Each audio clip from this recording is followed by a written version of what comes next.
Man's Search for Meaning Part 2. Logotherapy in a Nutshell. Readers of my short autobiographical story usually ask for a fuller and more direct explanation of my therapeutic doctrine. Accordingly, I added a brief section on logotherapy on the original edition of From Death Camp to Existentialism. But that was not enough, and I had been based by request for a more extended treatment. Therefore, in the present edition, I have completely rewritten and considerable expanded my account.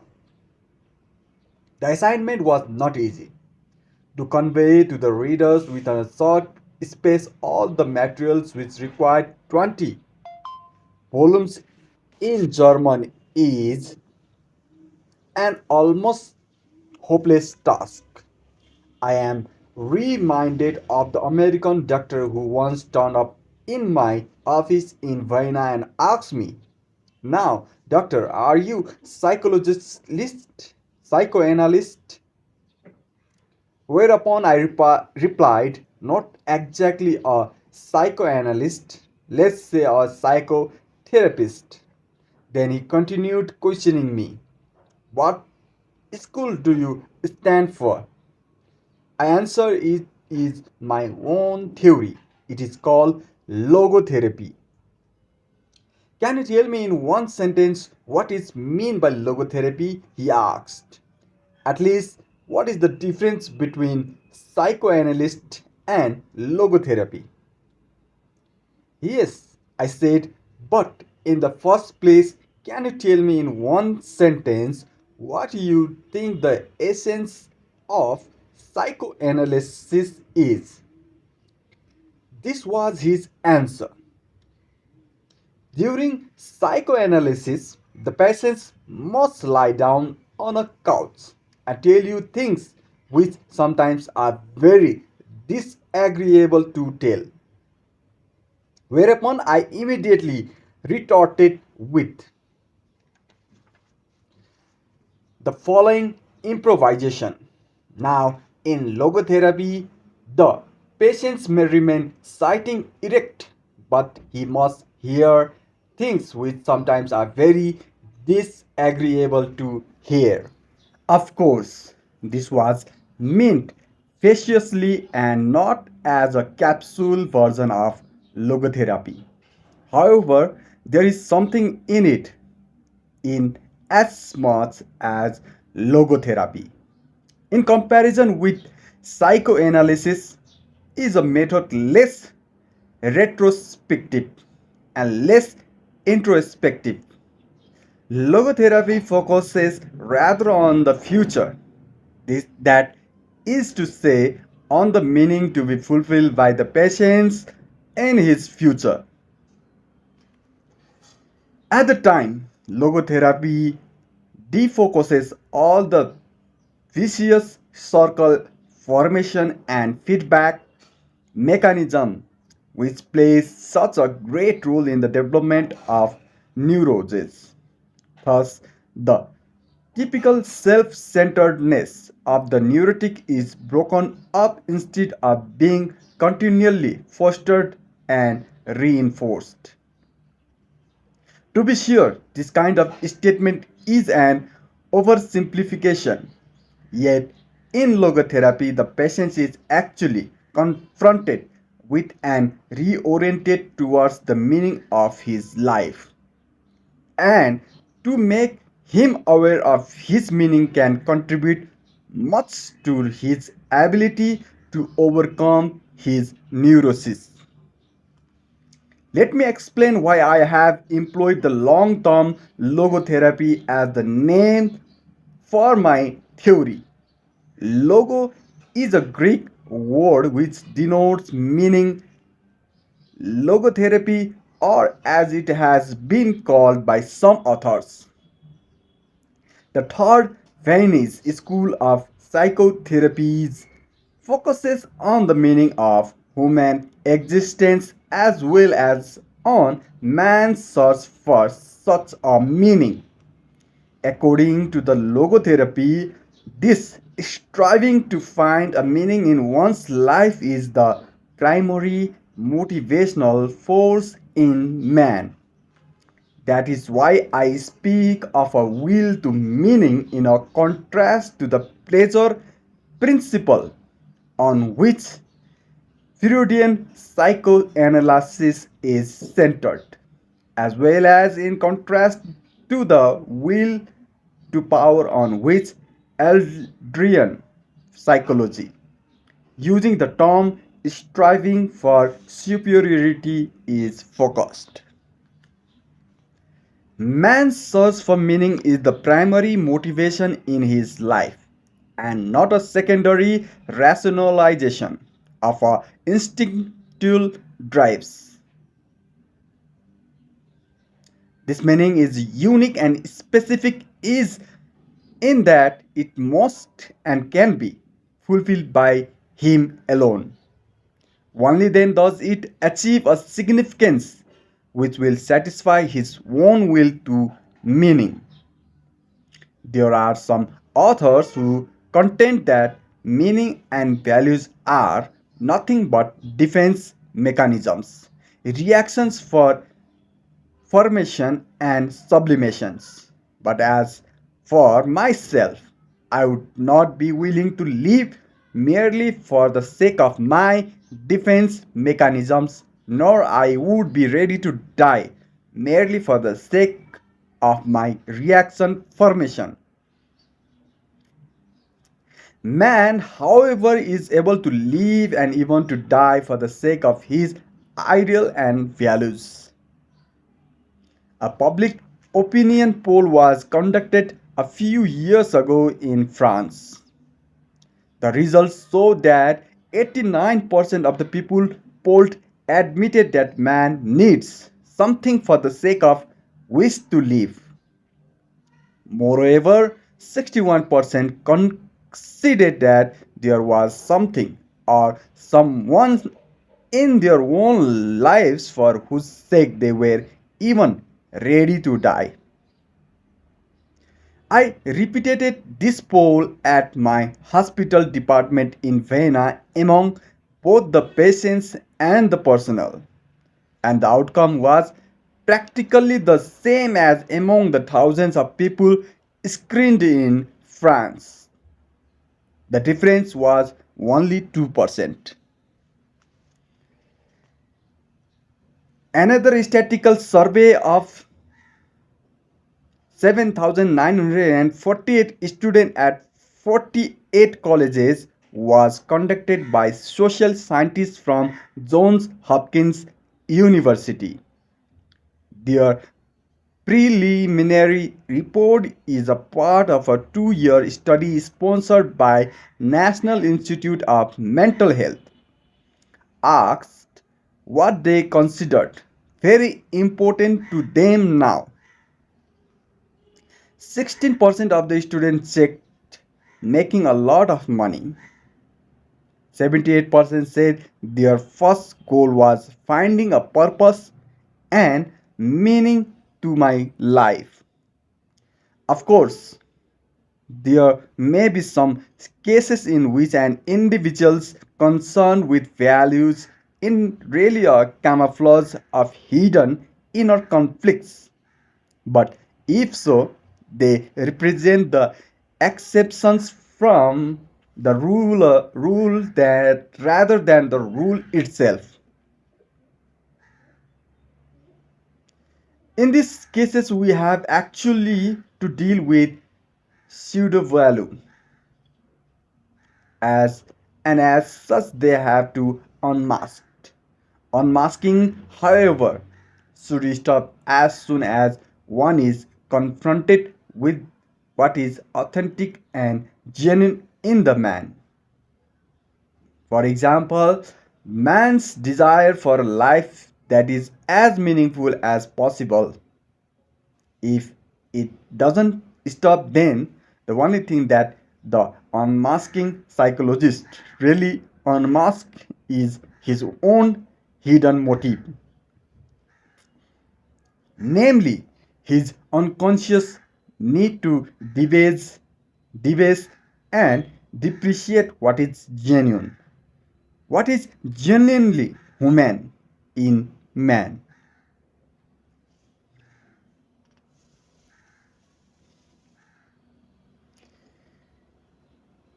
Existential frustration. Man's will not Man's will to meaning can be frustrated in which case logotherapy speaks of existential frustration. The terms existential may be used in three ways to refer to existence itself, that is, the especially human mood of being, the meaning of existence, and three, the striving to find the concrete meaning in personal existence, that is to say, the will to meaning. Existential frustration can also result in neurosis. For this type of neurosis, logotherapy has coined the term neogenic neurosis in contrast to neurosis in the traditional sense of the word, that is psychogenic neurosis. Neogenic neuroses had their origin not in the psychological but rather in the noological dimension of human existence. This is an other logotherapeutic term which denotes anything pertaining to the especially human dimension. Noogenic neurosis. Noogenic neuroses do not emerge from conflicts between drives and instinct but rather than existential problems. Logotherapy in a nutshell. Among such problems, the frustration of the will to meaning plays a large role.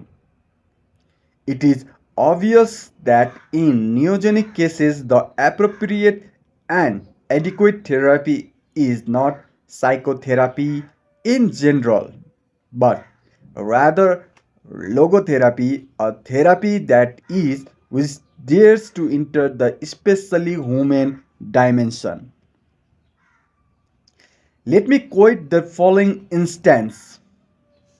A high ranking American diplomat came to my office in Vienna in order to continue psychoanalytic treatment which he had begun 5 years previously with an analyst in New York. At the outset, I asked him why he thought he should be analyzed, why his analysis had been started in the first place. It turned out that the patient was discontent with his career and found it most difficult to comply with American foreign policy. His analyst, however, had told him again and again that he should try to reconcile himself with his father. But because the government of US as well as his superiors were nothing but father imaged, and consequently his dissatisfaction with his job was due to the hatred he unconsciously har- harbored towards his father. Through an analysis lasting 5 years, the patient had been prompted more and more to accept his analyst's interpretations until he finally was unable to see the forest of reality for the trees of symbol and image. After a few interviews, it was clear that his will to meaning was frustrated by his vocation, and he actually longed to be engaged in some other kind of work, as there was no reason for not giving up his profession and embarking on a different one. He did so with most gratifying his results. He has remained content in this new occupation for over 5 years, as he recently reported. I doubt that in this case I was dealing with neurotic condition at all, and that is why I thought that he did not need any psychotherapy nor even logotherapy, for the simple reason that he was not actually a patient. Not every conflict is necessarily neurotic. Some amount of conflict is normal and healthy. In a similar sense, suffering is not always a pathological phenomenon. Rather than being a symptoms of neurosis, suffering may well be human achievement, especially if the suffering grows out of extensional frustration. I would strictly deny that one's search for meaning to his existence or even his doubt of it in every case is derived from or result in any disease. Extensional frustration is in itself neither pathological nor pathogenic. A man's concern, even his despair over the worthwhileness of life, is an extensional distress, but by no means a mental disease. It may well be that interpreting the first in terms of the latter motives or doctor to bury his patient's extension despair under a heap of tranquilizing drugs. It is his task rather to the pilot the patient through his existential crisis of growth and development.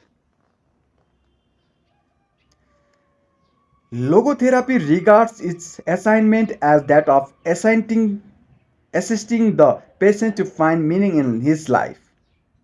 Inasmuch as logotherapy makes him aware of the hidden logos of his existence, it is an analytical process. To this extent, logotherapy resembles psychoanalysis.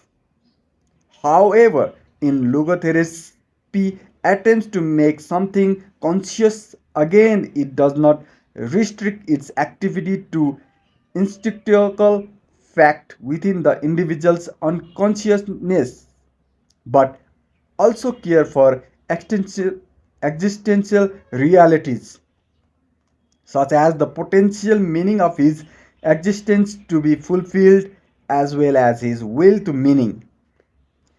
Any analysis, however, even when it refrains from including the noological dimension in its therapeutic process, tries to make the patient aware of what he actually longs for in the depth of his being.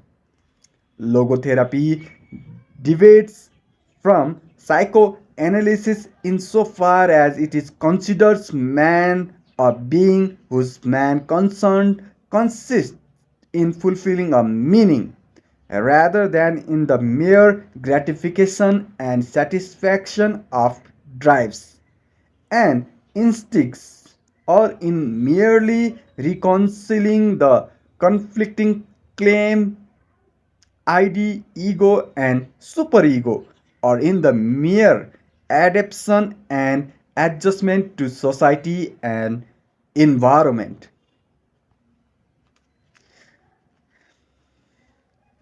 To be sure, man's search for meaning may arouse inner tension rather than inner equilibrium. However, precisely such tension is an indispensable prerequisite of mental health. There is nothing in the world, I venture to say, that would I so effectively help one to survive even the worst condition as the knowledge that there is a meaning in one's life. There is much wisdom in the word of Nietzsche.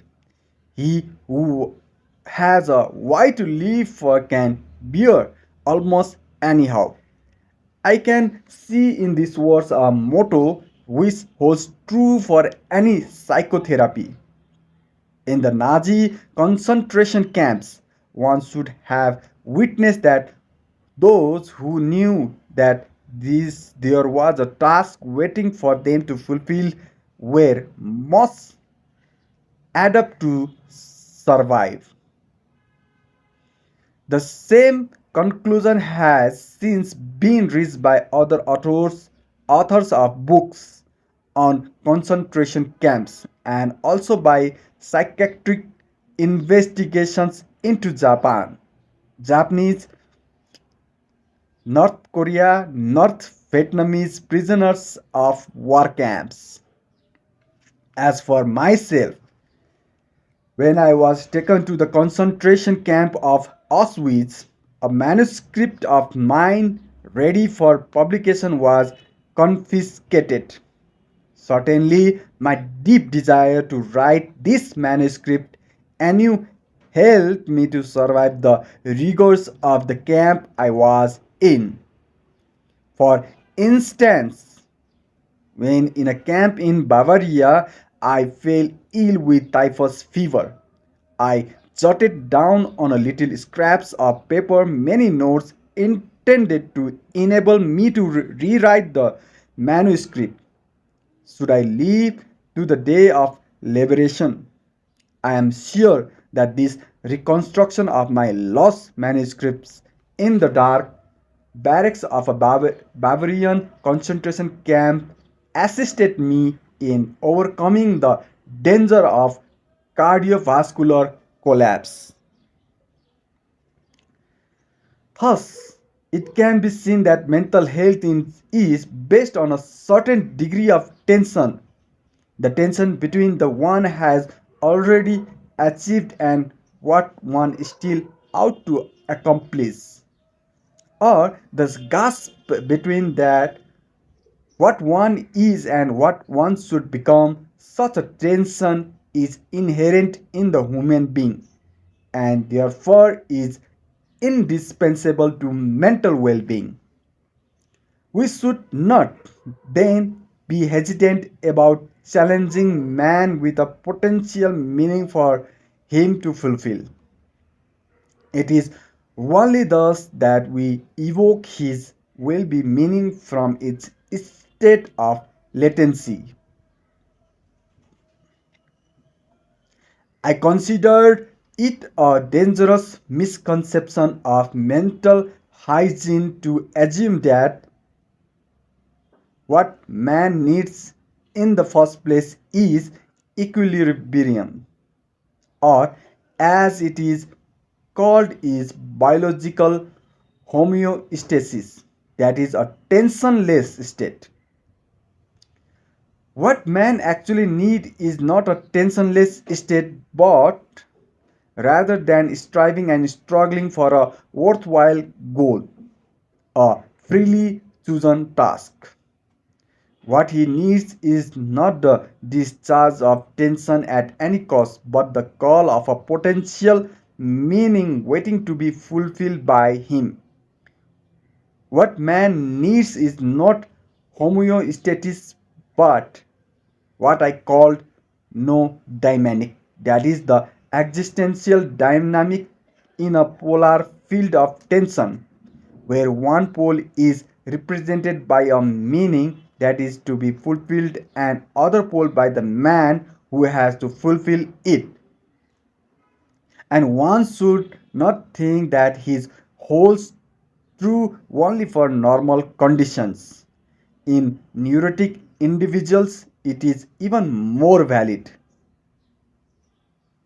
If architects want to strength to decrypted arc, they increase the load which is laid upon it, for thereby the parts are joined more firmly together. So, if therapists wish to foster their patients' mental health, they should not be afraid to create a sound amount of tension through a reorientation towards the meaning of one's life. Having shown the beneficial impact of meaning orientation, I turn to the detrimental influence of that feeling of which so many patients complain today, namely and the feeling of the total and ultimate meaninglessness of their lives. They lack the awareness of a meaning worth living for. They are haunted by the experience of their inner emptiness, a void within themselves. They are caught in the situation which I have called the existential vacuum.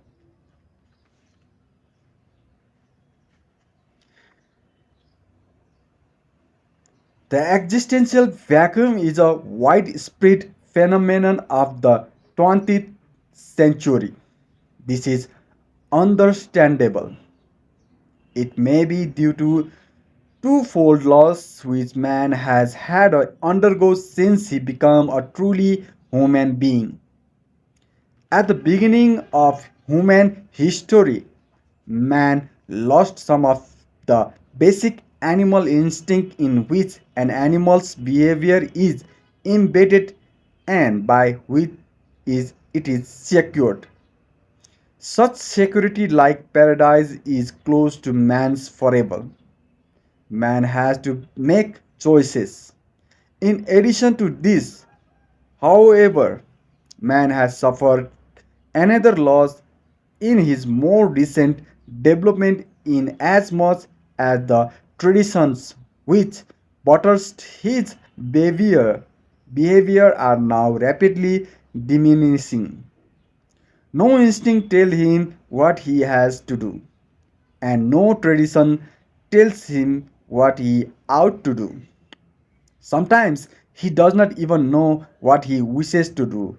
Instead, he either wishes to what other people do or he does what other people wish him to do.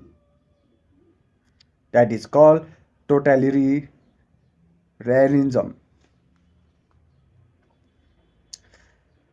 A statistical survey recently revealed that among my European students, 25% showed a more or less marked degree of existential vacuum. Among my American students, it was not 25 but 60%. The existential vacuum manifests itself mainly in the state of boredom.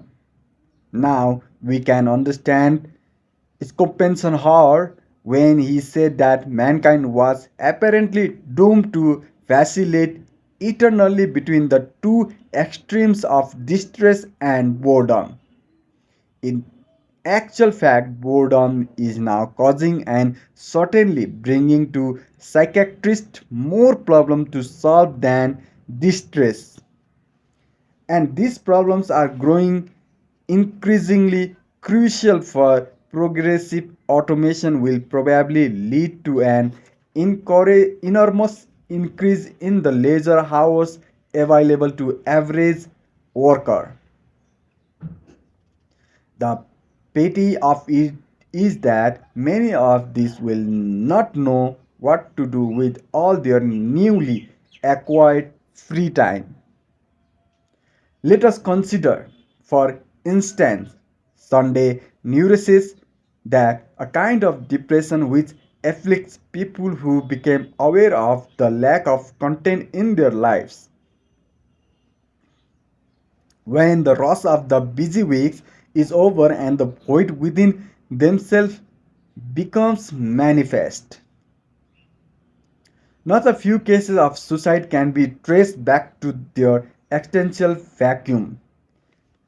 Such widespread phenomena as depression, aggression, and addiction are not understandable unless we recognize the existential vacuum underlying them. This is also true of crisis of pensioner and aging people. Moreover, there are various masks and guises under which the existential vacuum appears. Sometimes the frustrated will to meaning is vicariously compensated for by a will to power, including the most primitive form of the will to power, the will to money. In other cases, the places of frustrated will to meaning is taken by the will to pleasure. That is why existential frustration often eventuated in sexual compensation. We can observe in such cases that the sexual libido becomes rampant in the existential vacuum. An analogous event occurs in neurotic cases. There are certain type of feedback mechanisms and vicious circle formation which I will touch upon later. One can observe again and again, however, that is, this symptomatology has to invade an existential vacuum wherein it then continues to flourish. In such patients, what we have to deal with is not a noogenic neurosis. However, we will never succeed in having the patient overcome his condition if we have not supplemented the psychotherapeutic treatment with logotherapy. For by filling the existential vacuum, the patients will be prevented from suffering further relapses. Therefore, logotherapy is indicated not only in nogenic cases as pointed out above, but also in psychogenic cases and sometimes even the somatogenic pseudoneuroses.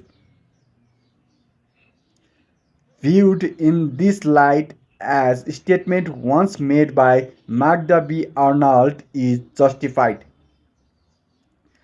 Every therapy must in some way, no matter how restricted, also be logotherapy. Let us now consider what we can do if a patient asks what the meaning of his life is. I doubt whether a doctor can answer this question in general terms.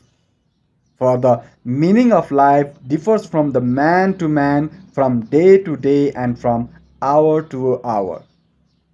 What matters, therefore, is not the meaning of life in general, but rather the specific meaning of a person's life at a given moment. To put the question in general term would be comparable to the question posed to a chess champion. Tell me, master, what is the best move in the world? There simply is no such thing as the best or even a good move apart from a particular situation in a game and the particular personality of one's opponent. The same holds for human existence. One should not search for an abstract meaning of life. Everyone has his own specific vocation or mission in life to carry out to concrete assignment which demands fulfillment. Therein he cannot be replaced nor can his life be repeated. Thus, everyone's task is as unique as is his specific opportunity to implement it. as each situation in his life represents a challenge to a man and presents a problem for him to solve. The question of the meaning of life may actually be reversed. Ultimately, man should not ask what the meaning of his life is, but rather he must recognize that it is he who is asked. In a word, each man is questioned by life, and he can only answer to life by answering for his own life. To life, he can only respond by being responsible. Thus, logotherapy sees in responsibleness the very essence of human existence. This emphasis on responsibleness is reflected in the categorical imperative of logotherapy, which is live as if you are were living already for the second time, and if you had acted the first time as wrongly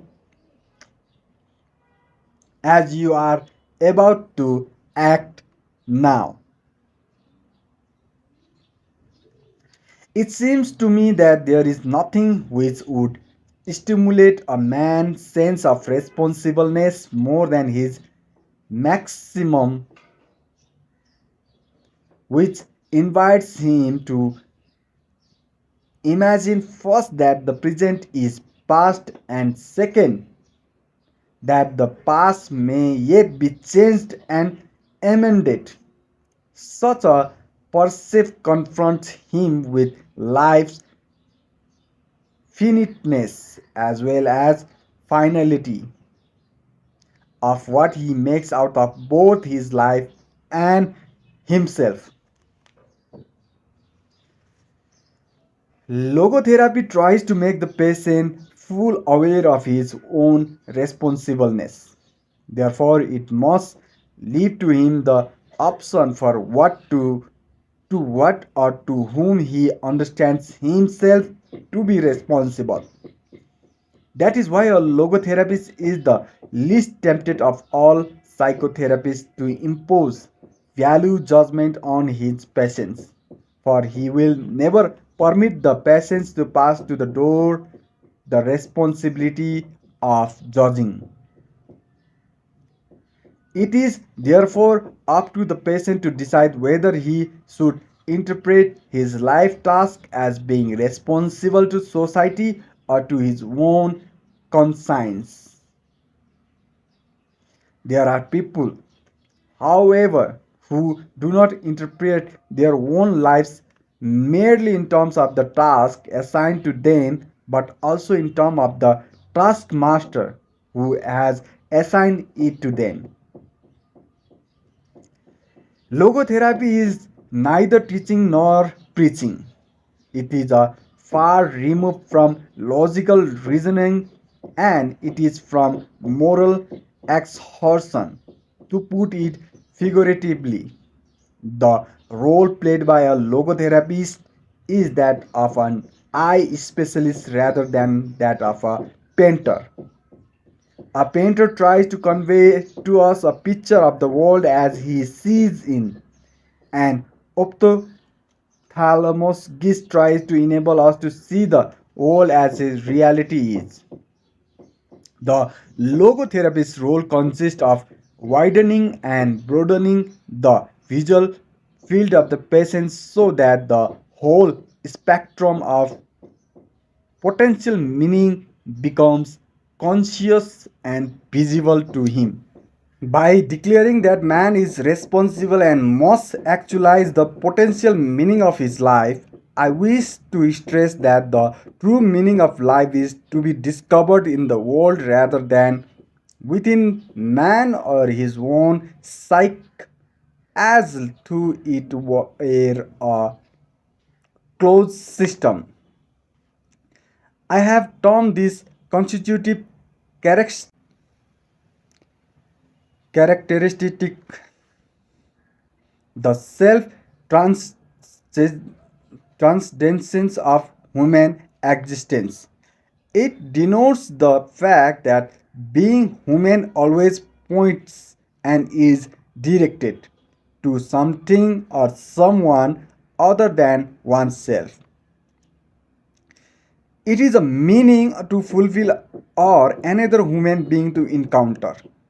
The more one forget himself by giving himself to a cause to serve another person to love, the more human he is and the more he actualizes himself. What is called self actualization is not an attainable aim at all, for the simple reason that the more one would strive for it, the more he would miss it. In other words, self actualization is a possible only as a side effect of self transcendence. Thus far, we have shown that the meaning of life always changes, but that is never ceased to be. According to logotherapy, we can discover this meaning in life in three different ways: by creating a work or doing a deed, by experiencing something or encountering someone, and third, by the attitude we take towards unavoidable suffering. The first, the way of achievement or accomplishment, is quite obvious. The second and third need further elaboration. The second way of finding the meaning in life is by experiencing the something such as goodness, truth, and beauty, by experiencing nature and culture, or last but not the least, by experiencing another human being in his very uniqueness, by loving him. The meaning of love. Love is the only way to grasp another human being in the innermost core of his personality. No one can become fully aware of the very essence of another human being unless he loves him. By his love, he is enabled to see the essential traits and features in the beloved person. And even more, he sees that which is potential in him, which is not yet actualized but yet out to be actualized. Furthermore, by his love, the loving person enables the beloved person to actualize these potentialities by making him aware of what he can be and of what he should become. He makes these potentialities come true. In logotherapy, love is not interpreted as a mere phenomenon of sexual drives and instincts in the sense of a so called sublimation. Love is a primary or a phenomenon as sex. Normally, sex is a mood of expression for love. Sex is justified, even satisfied, as soon as, but only as long as it is a vehicle of love. Thus, love is not understood as a mere side effect of sex. Rather, sex is a way of expressing the experience of that ultimate togetherness which is called love. The third way of finding meaning in life is by suffering. The meaning of suffering. We must never forget that we may also find meaning in life even when confronted with a hopeless situation, when facing a fate that can't be changed. For what then matter is to be witnessed to be uniqueness, human potential at its best, which is to transform a personal tragedy into a triumph, to turn one's predicament into human achievement. When we are no longer able to change situation, Just think of an incurable disease such as inoperable cancer. We are challenged to change ourselves. Let me cite a clear cut example.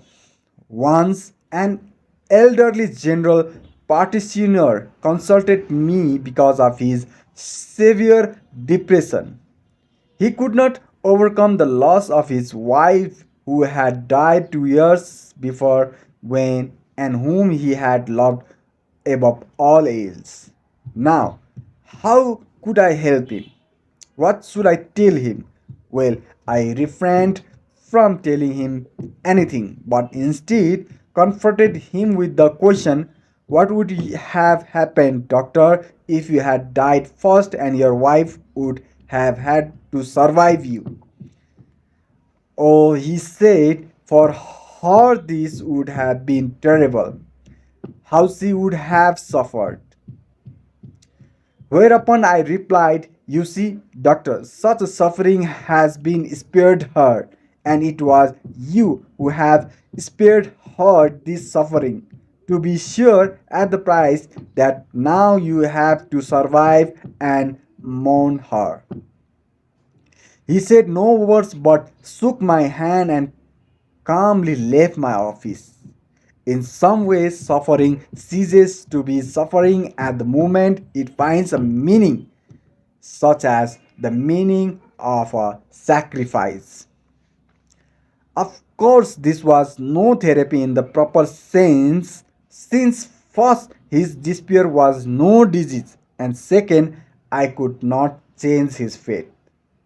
I could not revive his wife, but in that moment I did succeed in changing his attitude towards his unalterable fate, in as much as from that time on he could at least see a meaning in his suffering.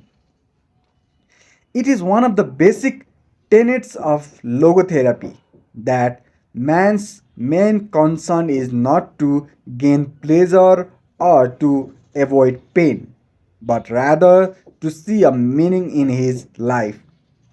That is why man is even ready to suffer, on the condition to be sure that his suffering has a meaning.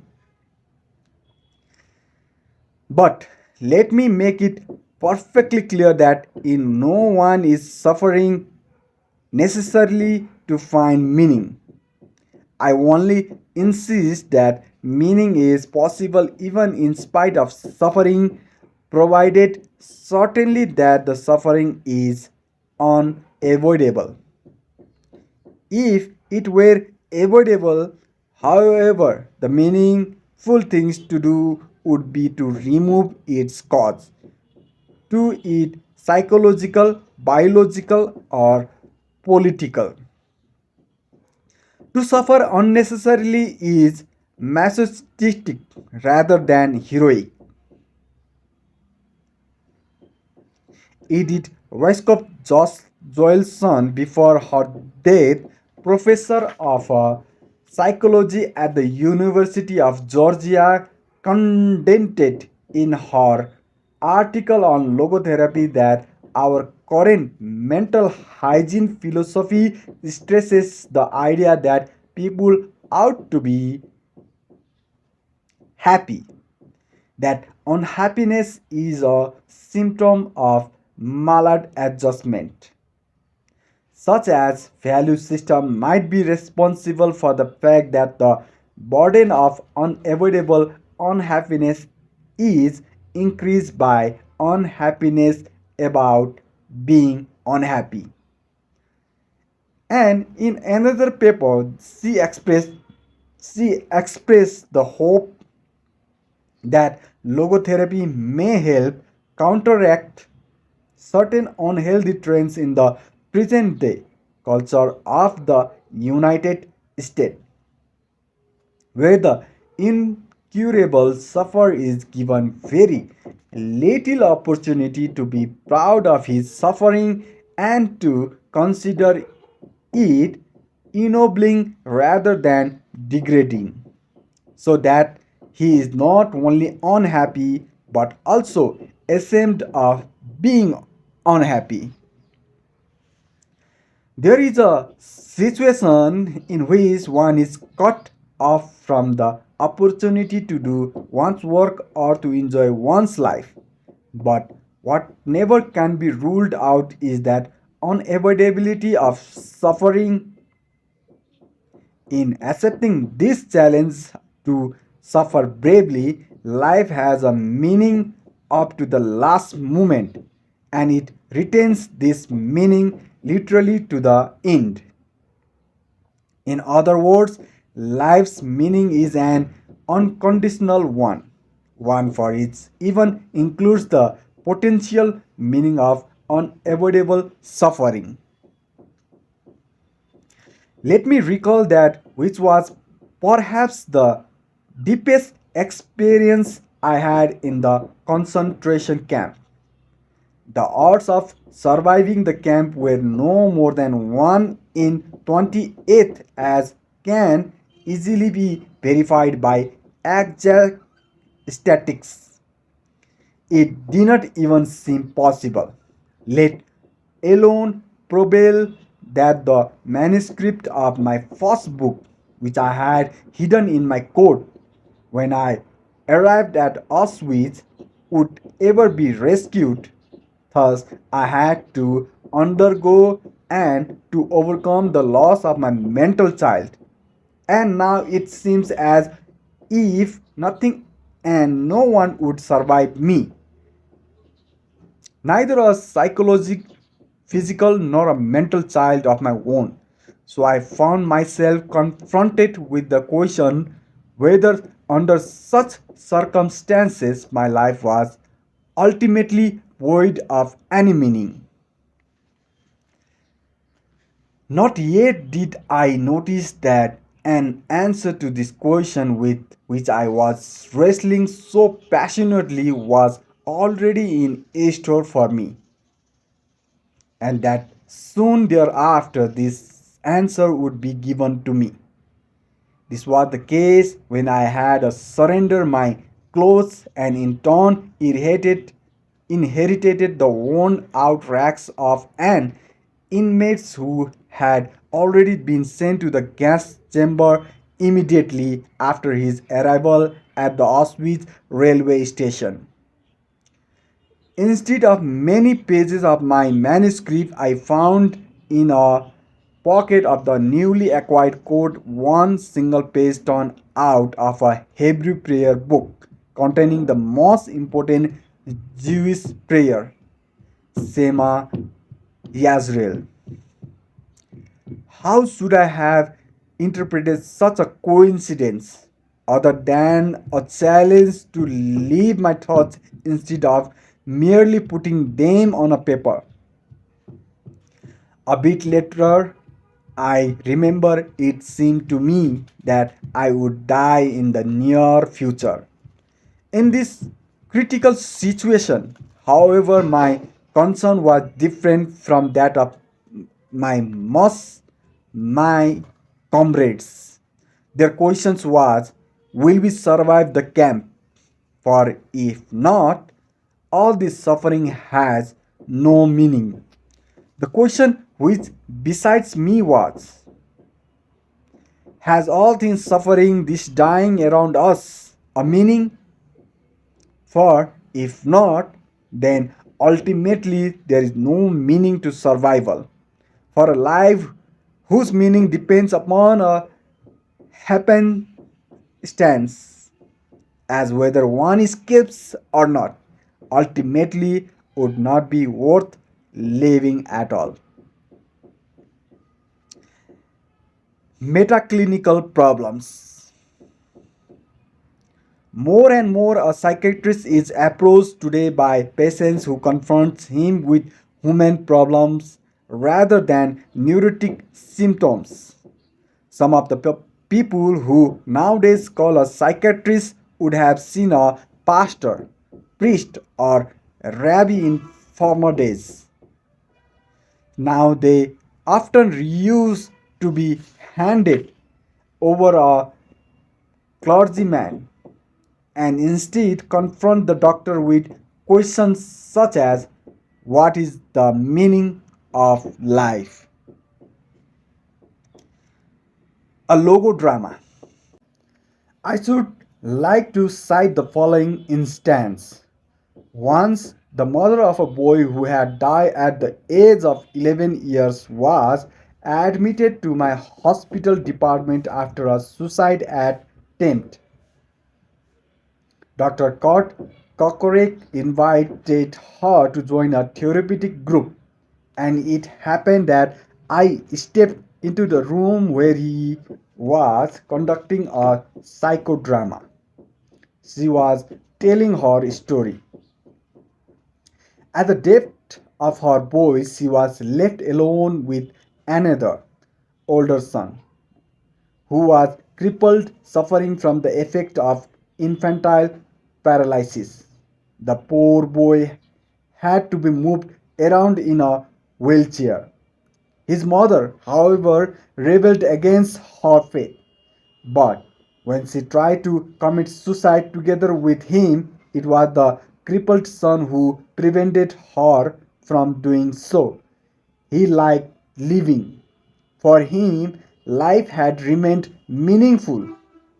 Why was it not so for his mother? How could her life still have a meaning? And how could we help her to become aware of it? Improvising, I participated in the discussion and questioned another woman in the group. I asked her how old she was and she answered, 30. I replied, no, you are not 30, but instead 80 and lying on your deathbed. And now you are looking back on your life, a life which was childless but full of financial success and social prestige. And then I invited her to imagine what she would feel in this situation. What will you think of it? What will you say to yourself? Let me quote what she actually said from a tape, which was recorded during that session. Oh, I married a millionaire.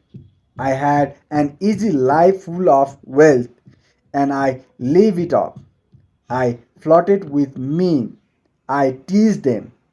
But now I am 80. I have no children of my own. Looking back as an old woman, I cannot see what all that was for. Actually, I must say my life was a failure.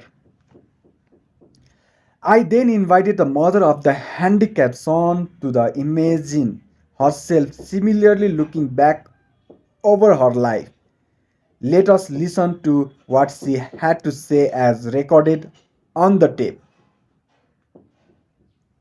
I wish to have children and this wish has been granted to me. One boy died, the other, however, the crippled one, would have been sent to an institution if I had not taken over his care. Thought he is crippled and helpless. He is after all my boy. And so I have made a fuller life possible for him. I have made a better human being out of my son. At this moment, there was an outburst of tears and crying. She continued. As for myself, I can look back peacefully on my life, for I can say my life was full of meaning and I have tried hard to fulfill it. I have done my best. I have done the best for my son. My life was no failure. Viewing her life as if from her deathbed she had suddenly been able to see a meaning in life, a meaning which even includes all of her suffering. By the same token, however, it had become clear as well that a life of short duration like that, for example, of her dead boy, could be so rich in joy and love that it could contain more meaning than a life lasting 80 years. After a while, I proceeded to another question, this time addressing myself to the whole group. The question was whether an ape which was being used to develop poliomyelitis serum and for this reason punctured again and again would ever be able to grasp the meaning of its suffering. Unanimously, the group replied that of course it would not. With its limited intelligence, it could not enter into the world of man. That is the only world in which the meaning of its suffering would be understandable. Then I pushed forward with the following question. And what about man? Are you sure that the human world is a terminal point in the evolution of cosmos? It is not conceivable that there is still another dimension, a world beyond man's world, a world in which the question of an ultimate meaning of human suffering will find an answer.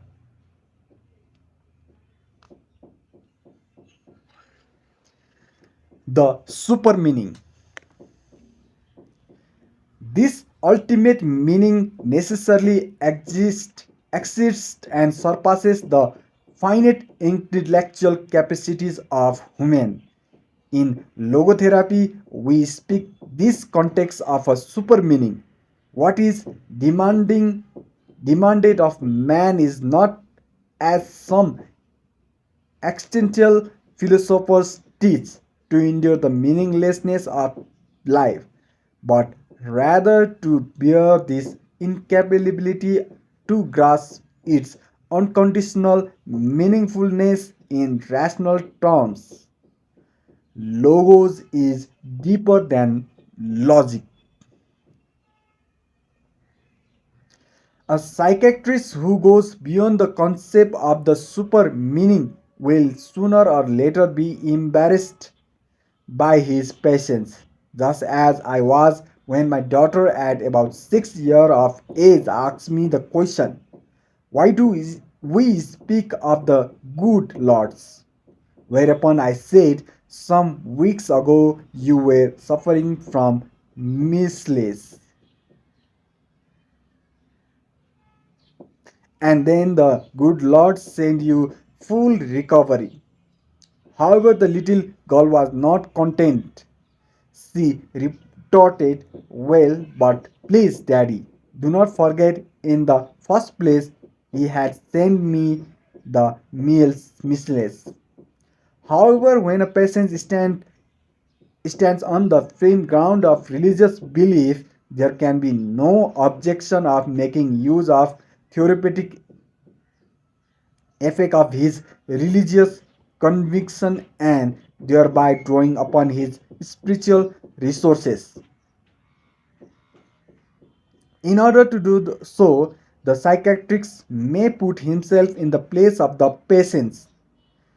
That is exactly what I did once. For instance, when a rabbi from Eastern Europe turned to me and told me his story.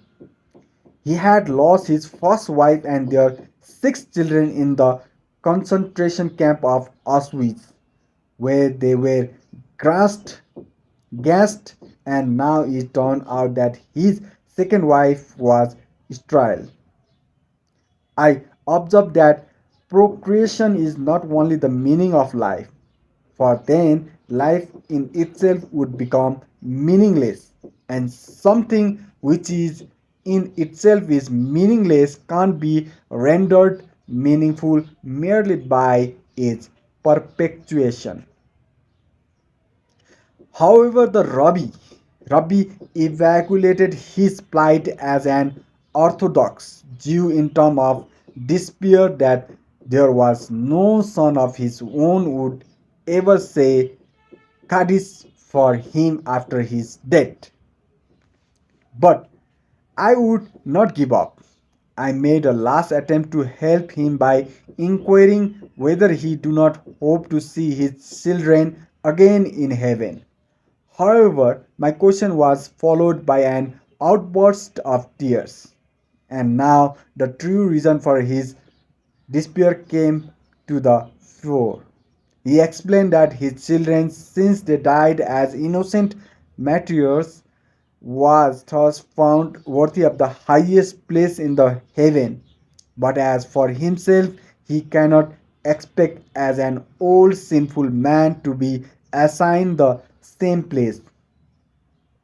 I did not give up but retorted, "It is not conceivable, Rabbi, that precisely this was the meaning of your surviving your children, that you may be purified through these years of suffering, so that finally you too, through not innocent like your children, may become worthy of joining them in heaven.